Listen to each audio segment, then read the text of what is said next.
Daripada Anas bin Malik radhiyallahu anhu berkata, Nabi SAW pernah berdoa, Allahumma inni a'udzubika minal barasi wal jununi wal juzami wa min sayil asqam. Ya Allah, aku berlindung denganmu daripada penyakit sopak, penyakit gila, penyakit kusta dan penyakit-penyakit yang buruk. Hadis diriwayatkan oleh Al-Imam Abu Daud dengan sanad yang sahih.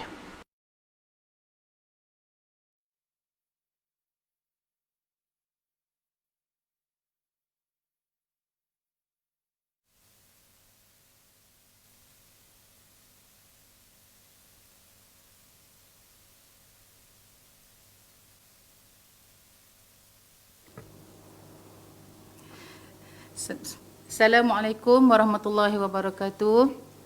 Alhamdulillah, kita berkesempatan lagi hari ini untuk bersama-sama dalam tuition online Perlis Mengaji.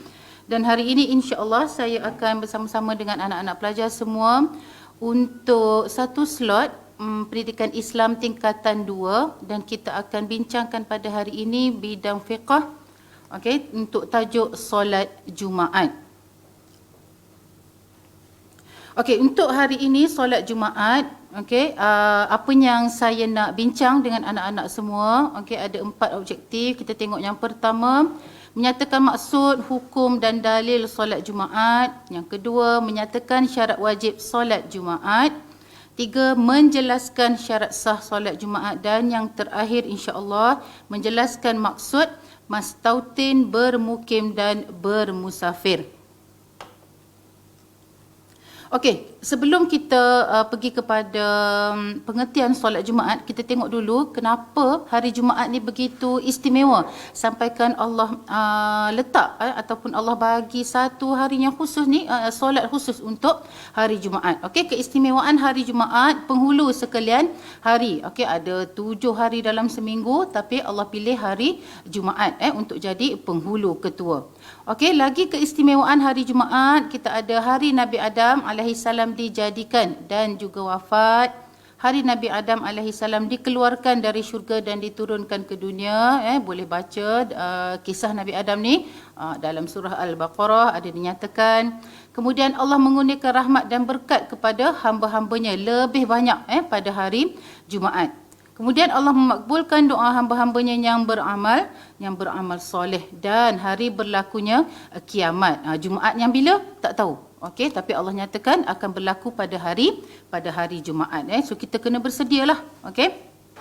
Okey, untuk kita terus kepada tajuk kita hari ini, solat Jumaat. Kita tengok dulu yang pertama, pengertian solat Jumaat.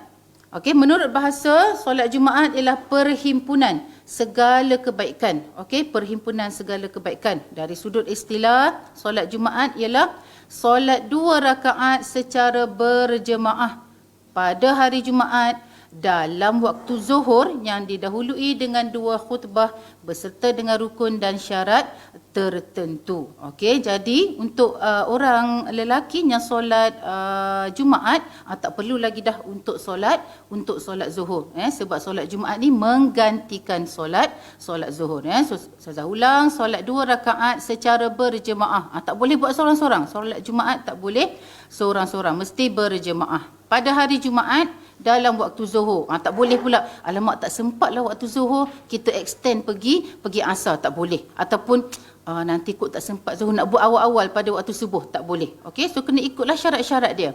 Okey, dan kena ada khutbah didahului dengan 2 khutbah beserta dengan rukun dan syarat-syarat tertentu. Okey, so itu pengertian solat Jumaat. Okey, firman Allah dalam surah Al-Jumu'ah yang bermaksud, wahai orang yang beriman, apabila diseru azan, kalau kita orang utara ni bang kan, kita kata bang, untuk mengerjakan solat pada hari Jumaat, maka segeralah kamu pergi ke masjid untuk mengingati Allah dengan mengerjakan sembahyang Jumaat dan tinggalkan jual beli pada saat itu, yang demikian adalah lebih baik bagi kamu jika kamu mengetahui. So Allah kata dalam surah Al-Jumu'ah ayat 9 ni, bila dengar azan saja bersegera ke masjid, tinggalkan jual beli. Apa-apa aktiviti sahaja pada hari Jumaat tu, waktu Zuhur ni kita tinggalkan, pergi untuk solat Jumaat. Okey, hukum solat Jumaat. Okey, wajib bagi setiap Muslim yang cukup syarat-syarat. Sekejap lagi kita tengok apa syarat-syarat dia. Daripada Rasulullah sallallahu alaihi wasallam bersabda yang bermaksud, daripada Tariq bin Shihab, daripada Nabi Muhammad sallallahu alaihi wasallam bersabda, solat Jumaat wajib ditunaikan oleh setiap Muslim secara berjemaah, kecuali 4 golongan ini, iaitu hamba yang dimiliki perempuan, kanak-kanak dan orang sakit. Okey, ada orang tanya saya, Ustazah, orang perempuan tak boleh pergi sembahyang Jumaat ke? Boleh, tak ada masalah. Tapi kebanyakannya, kebiasaannya, masjid-masjid waktu solat Jumaat ni penuh kan. Jadi kadang-kadang kalau tempat sembahyang perempuan tu pun depa buka juga nak bagi cukup kan. So kalau boleh tak perlulah pergi. Tapi ada masjid yang 2 tingkat, kadang-kadang saf untuk perempuan tu di atas, so boleh pergi. Masa Ustazah belajar dulu pun memang suka pergi solat Jumaat, dengar khutbah. Okey, kanak-kanak dan juga orang yang sakit tak perlu pergi solat Jumaat. Okey, sembahyang Jumaatkah anda hari ini? Bukan hari inilah, maksudnya hari Jumaat lah kan. Hari ini hari Selasa. Sekejap tiba-tiba nak pergi masjid juga solat Jumaat. Tak lah. Okey, so dia kata sembahyang Jumaatkah anda hari ini? Tapi lah ni musim-musim COVID, PKP ni kan, solat Jumaat tu agak terhad juga. So kita ikutlah syarat-syarat yang ditetapkan oleh kerajaan dan juga oleh pihak masjid. Okey, syarat wajib solat Jumaat. Maksudnya kalau kita ada syarat-syarat ni, wajib kita untuk pergi solat Jumaat. Yang pertama, orang Islam. Kita tak boleh lah nak paksa orang bukan Islam tu pergi solat Jumaat kan. Tapi ajak kawan kita yang Siam ke apa ke, tak boleh. Okey, so orang Islam sahajanya wajib solat Jumaat. Okey, yang kedua, baligh. Baligh, kalau bahasa kita ni kita kata cukup umur. Okey, orang lelaki, orang perempuan dia ada umur dia yang berapa yang dikatakan baligh ni tadi. Okey, kalau orang perempuan biasanya seawal usia 9 tahun. Okey, seawal usia 9 tahun, bila dia datang haid untuk kali yang pertama, so itu baligh. Kalau orang lelaki seawal usia 11 tahun, bila dia mimpi tu, okey, so itu adalah tanda dia dah baligh. Jadi orang lelaki kalau dah baligh, pergilah solat Jumaat. Yang ketiga, berakal ataupun waras. Orang yang tak waras ataupun kita sebut orang yang gila, tak wajib pada dia untuk solat Jumaat. Okey. Yang keempat, berkemampuan. Maksud berkemampuan dekat sini ni, berkemampuan nak pergi solat Jumaat, ada kenderaan ataupun berkemampuan dari segi kesihatan. Okey, tak kisahlah nak jalan kaki ke, maksudnya tak sakit lah, bukanlah patah kaki nak kena sorong dengan kursi roda ke apa ke. Okey, so itu maksud berkemampuan. Yang kelima, lelaki wajib. Okey, lelaki wajib pergi menunaikan solat Jumaat. Yang keenam, merdeka. Okey, bukan hari merdeka, bukan. Merdeka ni ialah orang yang merdeka. Tapi zaman lalu ni tak ada dah. Okey, so dulu-dulu kita ada hamba. Okey, so hamba dia tak wajib pergi solat Jumaat, dia kena merdeka. Macam mana hamba ni nak merdeka? Dia kena bayar some amount kepada tuan dia untuk dia merdekakan diri dia. Sayyidina Abu Bakar, dia tiap-tiap hari Jumaat kan, lepas solat Jumaat dia pergi ronda dekat rumah sahabat-sahabat ni dan dia tanya, dia kata, ada tak hamba yang kamu nak merdekakan? So dia bayar jumlah harga tu dan dia merdekakan hamba, ya. So itu Sayyidina Abu Bakar.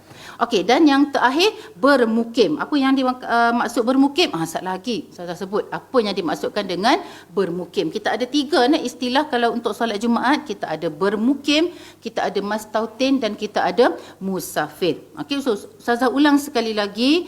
7 syarat wajib. Kalau kita ada syarat-syarat ni, wajib untuk kita solat Jumaat. Yang pertama, kita Islam. Yang kedua, kita baligh. Yang ketiga, kita berakal ataupun waras. Yang keempat, berkemampuan. Yang kelima, lelaki. Okey, yang keenam, merdeka, bukan hamba. Dan yang terakhir ialah bermukim. Okey.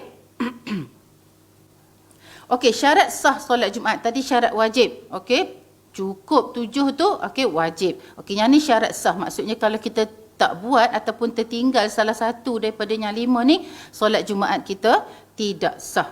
Okey. Okey, yang pertama, solat Jumaat ditunaikan di tempat yang khas seperti di masjid ataupun di tanah lapang bagi penduduk tetap yang bermastautin. Kena pergi tunaikan di masjid. Sebab kalau kita tengok dia punya pengertian pun solat berjemaah kan, so dia perlukan satu tempat yang besar. Okey, ditunaikan dalam waktu zuhur. Tak boleh kata Allah tertidaklah waktu zuhur tadi kan nak ganti balik solat Jumaat pada waktu asar. Tak boleh. Okey, ataupun sat lagi waktu zuhur ada kerja nak buat awal, tak boleh. Okey, so mesti ditunaikan dalam waktu zuhur. Okey, ditunaikan secara berjemaah, tak boleh seorang-seorang.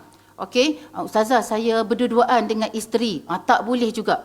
Okey, kita tengok syarat yang keempat, ditunaikan 40 orang jemaah yang bermastautin. Dia 40. Okey, so tak bolehlah nak berduet dengan isteri kan. Tak kena pula isteri tu perempuan, tak wajib untuk solat Jumaat kan. Okey, so ditunaikan secara berjemaah. Jemaah dia sekurang-kurangnya 40 orang yang bermastautin. So kita kena tahulah kita punya jemaah tu status dia apa? Dia mastautin ke, dia orang yang musafir ke, ataupun dia orang yang bermukim. Okey, didahului 2 khutbah sebelum solat Jumaat. Solat Jumaat ni dia special sikit kan. Okey, so dia ada khutbah. Okey, so ada khatib yang baca khutbah. Okey, 5 syarat sah solat Jumaat ustazah ulang. Yang pertama, ditunaikan di tempat yang khas seperti di masjid atau di tanah lapang. Kebiasaannya masjid lah. Okey, orang buat solat Jumaat di masjid pada hari Jumaat. Okay, ditunaikan dalam waktu zuhur. Tak boleh nak enjak bagi lambat ataupun nak bagi awal. Tak boleh. Okay, ditunaikan secara berjemaah dan jemaah tu mesti 40 orang sekurang-kurangnya yang bermastautin. Jadi tak bolehlah nak berduet-duet ke di rumah ke, tak boleh. Sebab apa? Okey, yang ni kita ada 2 khutbah pula. Dia ada khatib khas yang baca khutbah sebelum kita menunaikan solat Jumaat. Okey, do not be an apparent. Okey, so ni masjid lah kebiasaannya kita pergi masjid kan.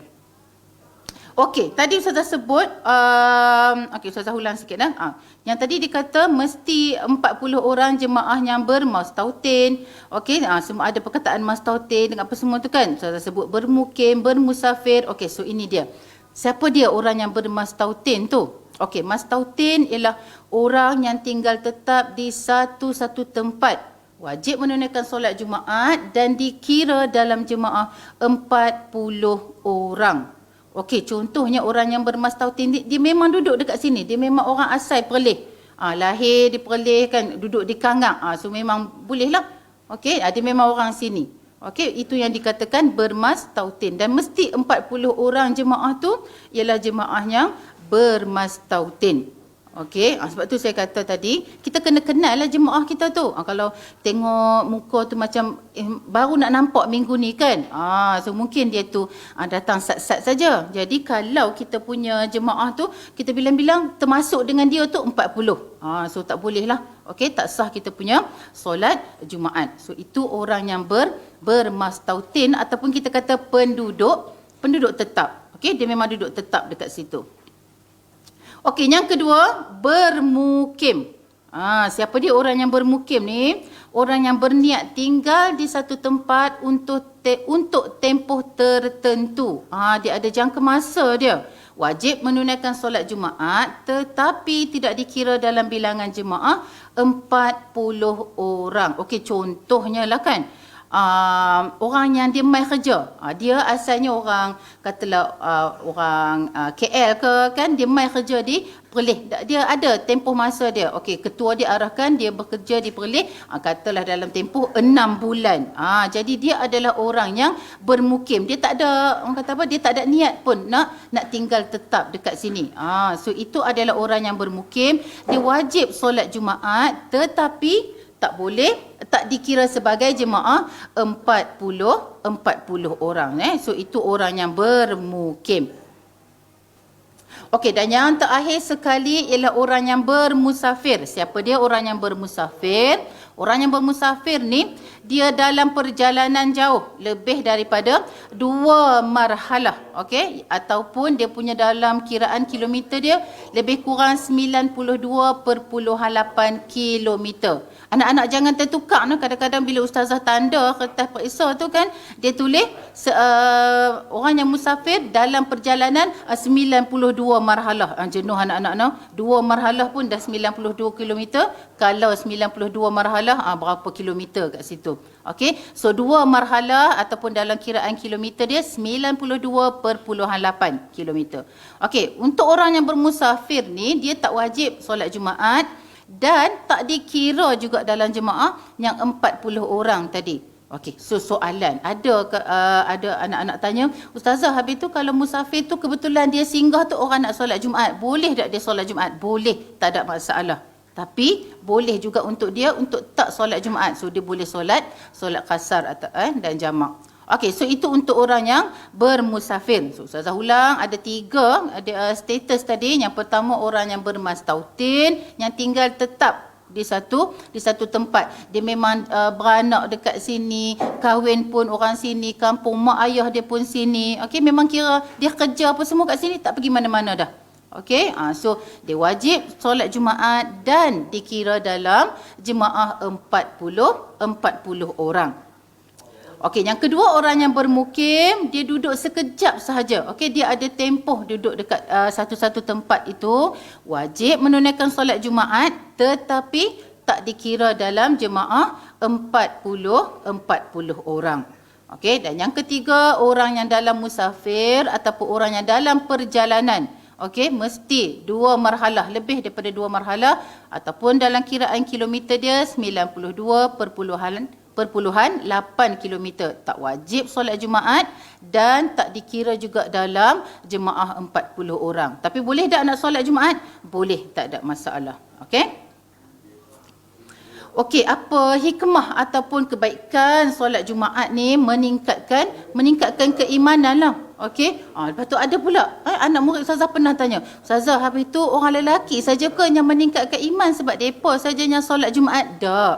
Okey, orang lelaki pergi solat Jumaat, orang perempuan buatlah juga aktiviti di rumah. Zikir, baca Quran, okey. Ataupun kadang-kadang kan dekat TV kan ada slot solat Jumaat juga kan. So kita boleh juga dengar khutbah. Okey. Yang kedua, mengeratkan silaturahim. Melalui solat Jumaat mengeratkan silaturahim sebab kita jumpa kawan-kawan kita jumpa orang kampung. Jadi time tu lah nak tanya khabar, pak cik sihat pak cik, nak tanya apa, mengeratkan silaturahim sebab kita jumpa ramai orang di masjid. Okey. Meningkatkan semangat tanggungjawab kepada agama. So ini tanggungjawab kita pada agama kita. Okey, terutamanya orang lelaki. So kena pergi solat Jumaat. Yang keempat, mengetahui isu-isu semasa dalam Islam. Melalui apa? Okey, melalui khutbah yang disampaikan. Kan isi kandungan khutbah tu, sebab tu saya kata tadi, orang perempuan pun kalau dekat rumah cuba buka TV. Kan TV 1 ada, TV 3 ada, dia buat siaran langsung solat Jumaat. Tapi so bolehlah juga dengar khutbah tu kan. So tahu isu-isu semasa yang sedang berlaku, terutamanya dalam masyarakat Islam. Okey, yang kelima, mendapatkan ilmu pengetahuan. Banyak isi kandungan dalam khutbah tu yang kita boleh ambil. Okey, 6, membentuk diri beradab dan berdisiplin. Okey, datang awal ke masjid, duduk, baca Quran sekejap. Tu semua benda tu adalah adab dan disiplin. Okey, benda ni kita tak boleh, orang kata apa, kadang-kadang tak ada yang diajar secara langsung dekat sekolah kan. Jadi kita kena tengok apa yang berlaku dekat sekeliling kita. Yang ketujuh, dapat bertukar fikiran untuk kepentingan bersama. Kadang-kadang lepas solat Jumaat kan ada a few kumpulan juga depa ni duduk sekejap lepas solat Jumaat berdiskusi. Bukannya membawang, berdiskusi. bincang tentang masyarakat, bincang tentang Korea, so apa kebajikan yang kita nak buat lagi, okey. Dan yang ke-8, menjana kekuatan dan kemajuan. Kemajuan siapa? Orang Islam lah, okey. Yang tu yang kita nak jaga. So Ustazah ulang hikmah solat Jumaat. Okey, yang pertama meningkatkan iman. Okey, janganlah kata orang lelaki yang pergi solat Jumaat so meningkatkan iman orang lelaki saja, tak. Meningkatkan iman lelaki dan perempuan. Okey, mengeratkan silaturahim. Sebab bila kita pergi masjid kan, kita jumpa, cumanya lah ni kan zaman-zaman COVID ni, siapa yang berpeluang, tapi saya rasa macam dah boleh semua dah pergi solat Jumaat. Elakkanlah bersalaman, okey. Bukanlah kata bila kita tak salam tu kita kau ajak ke dak, okey. Tapi musim-musim macam ni memang digalakkan untuk tidak bersentuhan, dan kita pun kena jaga jarak juga kan. So mengeratkan silaturahim tu dengan bertanya khabar, letakkan tangan dekat dada tu dan tunduk sikit kan. Okey. Meningkatkan semangat tanggungjawab pada agama. Ini tanggungjawab kita pada agama, sebab ini agama kita. Kalau kita tak jaga, takkan kita nak suruh orang agama lain yang jaga kan.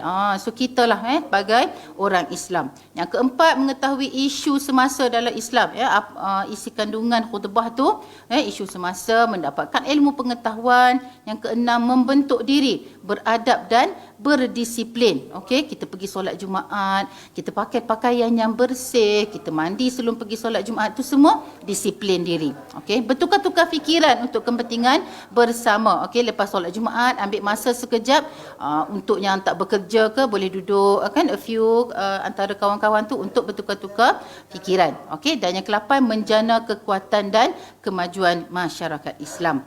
Okey, penghayatan sikit sebelum habis. Ustazah laju sikit. Okey, penghayatan saling mengingatkan rakan-rakan tentang kewajipan solat Jumaat. Kalau dekat Perlis ni hari Jumaat kita bekerja dan bersekolah kan.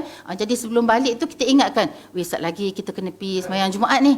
Yang pun jangan lupa kita jumpa kat masjid. Kena ingatkan kawan-kawan. Sebab kadang-kadang biasalah kan kita ni manusia terlupa. Ataupun buat-buat lupa. So kena saling mengingati. Okey, sentiasa segera ke masjid untuk solat Jumaat. Jangan tunggu azan baru nak tergesa-gesa. Kan baru nak kelang kabut apa, baru time tu lah nak cari baju, nak cari kain, nak cari seluar, tak mau. Okey, kena bersedia awal untuk pergi masjid. Okey, pakai pakaian bersih, cantik, wangi apabila pergi ke masjid untuk solat Jumaat. Kita nak jumpa dengan Allah kan? So kena pakai pakaian bersih. Okey, yang ni ada orang tanya, Ustazah pakaian bersih, saya ni susah lah Ustazah, baju pun ada berapa helai saja. Untuk bersih, cantik, wangi ni tak perlu kita ni jadi orang kaya, tak perlu kita ni ada banyak baju dak. Bersih kita basuh dengan sabun dah cukup bersih. Okey, dah cukup cantik, asalkan eloklah kita pakai kan, menutup aurat apa semua. Janganlah yang terkoyak-koyak tu pun kita pakai, sedih sangat kan. Jadi ambil pakaian yang bersih, yang cantik untuk pergi ke masjid solat Jumaat. Bukan apa, kita solat Jumaat kan berjemaah, kalau baju pun bau masam, kain pelikat pun busuk, Allah, jadi tak selesa kepada jemaah lain kan. Jenuhlah duk tahan nafas kan. Kita angkat takbir Allahu Akbar tu, angkat tangan, angkat ketiak Allah. So sebelum pergi solat Jumaat, mandi, pakai pakaian bersih. Okey, mengamalkan bersalaman dengan jemaah yang duduk di sebelah kanan dan kiri kita. Tapi waktu COVID ni, musim COVID-19 ni, so jangan bersalaman, bersentuhan. Kalau kita pergi masjid pun kita kena bawa sejadah sendiri kan, dan ada penjarakan dia. So salam tu lagilah tak dibenarkan ke? Tak dibenarkanlah. Okey, so sekadar tunduk saja. Okey, jauh-jauh dia ada jarak dia dekat masjid antara satu jemaah dengan seorang jemaahnya lain. Okey, so kita just senyum sajalah. Senyum, tunduk, tanya khabar, bagi salam. Okey, yang terakhir membaca Al-Quran, berzikir dan berdoa pada hari Jumaat. Banyakkan baca Al-Quran, banyakkan berzikir dan banyakkan berdoa. Lelaki dan perempuan, di masjid ataupun di rumah, ataupun yang dalam musafir. Yang dalam musafir tu lebih-lebih lagi lah, sebab Allah dengar doa orang yang dalam musafir ni. So kena banyak-banyak berdoa, kena banyak-banyak baca Al-Quran. Ustazah masih ingat no, salah seorang daripada ustaz dia kata apa, kalau kita nak elakkan nyanyuk, kena banyakkan baca Al-Quran. So kena berzikir, zikir yang mudah saja. Subhanallah, alhamdulillah, duduk saja tu kita berzikir dan berdoa. Doalah, minta apa saja yang kita nak minta. Okey, minta pada Allah. Allah ni dia kena kita nyatakan apa yang kita nak. Kita nak kaya, kayanya macam mana? Kita nak sihat, kita nak bahagia, kena minta dengan Allah. Okey, so ustazah ulang, saling ingatkan rakan-rakan tentang kewajipan solat Jumaat. Jangan kita seorang saja pi seronok-seronok, nanti Allah akan tanya apa kita punya sumbangan ataupun apa kita punya peranan dengan kawan-kawan. Sebab dalam kalangan umur yang macam awak ni 13, 14, 15, 16, 17 tahun ni, memang pengaruh rakan sebaya tu sangat-sangat bagi kesan. Kadang-kadang mak ayah cakap pun dia tak apa dengar, tapi kalau kawan cakap dia memang dia ingat sangat. Okey, so ingatkan kawan-kawan kita. Kita ada WhatsApp group kan dengan kawan-kawan. So sebelum azan, setengah jam sebelum azan tu, sudahlah weh, kita stop lah. Jom kita mandi. Nak pergi solat Jumaat. Okey, sentiasa segera ke masjid untuk solat Jumaat. Okey, dah mandi-mandi apa semua tu, jangan tunggu belum azan lagi, tak mau lambat-lambat. Kena pergi cepat-cepat. Duduk softnya depan, pahala dia lebih banyak. Okey, yang ketiga, pakai pakaian bersih, cantik dan wangi bila pergi ke masjid untuk solat Jumaat. Kita nak pergi jumpa dengan Allah, kita nak berjumpa dengan masyarakat, nak bergaul dengan masyarakat ni, so biarlah bersih. Okey, amalkan bersalaman dengan jemaah yang duduk di sebelah kanan dan kiri kita. Tapi musim Covid ni jangan kita kena jaga. Kita jaga kita kan. Hashtag kita jaga kita. So elakkan daripada bersalaman. Just tunduk saja, senyum ataupun bagi salam. Okey. Dan yang kalau kita pergi last kali, kalau kita pergi awal ke masjid, duduk, jangan lena. Ni dak pergi cari tiang-tiang lena kan, tak mau macam tu. Duduk, okey. Niat iktikaf, ambil Quran, baca, zikir dan juga berdoa. Okey, orang perempuan duduk rumah tu tak usah duduk lena juga. Macam saya kata tadi kan, tengok TV1 ataupun TV3, ada siaran langsung khutbah Jumaat. Okey, so insya-Allah itu sahaja daripada ustazah. So sebelum ustazah menamatkan kelas, saya mengucapkan terima kasih kepada Jabatan Agama Islam dan juga Majlis Agama Islam serta Jabatan Pelajaran Negeri Perlis sebab bagi peluang untuk ustazah bersiaran dengan anak-anak. Dan insya-Allah, okey, ini adalah hari terakhir, okey, tuition online Perlis Mengaji bersiaran. Dan sebab apa? Sebab minggu depan semua anak-anak nak kembali ke sekolah kan. Tingkatan 1, 2, 3, 4, tingkatan 5 dah memang sedia ada. Okey. So suka ustazah nak ingatkan, nak pergi sekolah, dengar cakap cikgu. Okey, jaga diri kita, jaga kesihatan, jaga jarak, okey, dan juga sentiasa basuh tangan, pakai mask. Itu memang sentiasa diulang-ulang setiap hari, okey, untuk semua pelajar. Tak kiralah, okey, sekolah mana sekalipun. Okey, so insya-Allah ustazah akan berjumpa dengan anak-anak di sekolah, okey, terutamanya SMK Tengku Sulaiman, insya-Allah. So yang baik itu daripada Allah, yang buruk itu datang melalui diri ustazah sendiri, insya-Allah. Dan terima kasih sekali lagi untuk anak-anak yang mendengar, dan terima kasih kepada pihak jawatankuasa sebab bagi peluang untuk ustazah bersiaran, okey, berkongsi dengan anak-anak melalui platform tuition online Perlis Mengaji. Okey, so sekian sahaja daripada ustazah. Wabillahi taufik wal hidayah. Wassalamualaikum warahmatullahi wabarakatuh.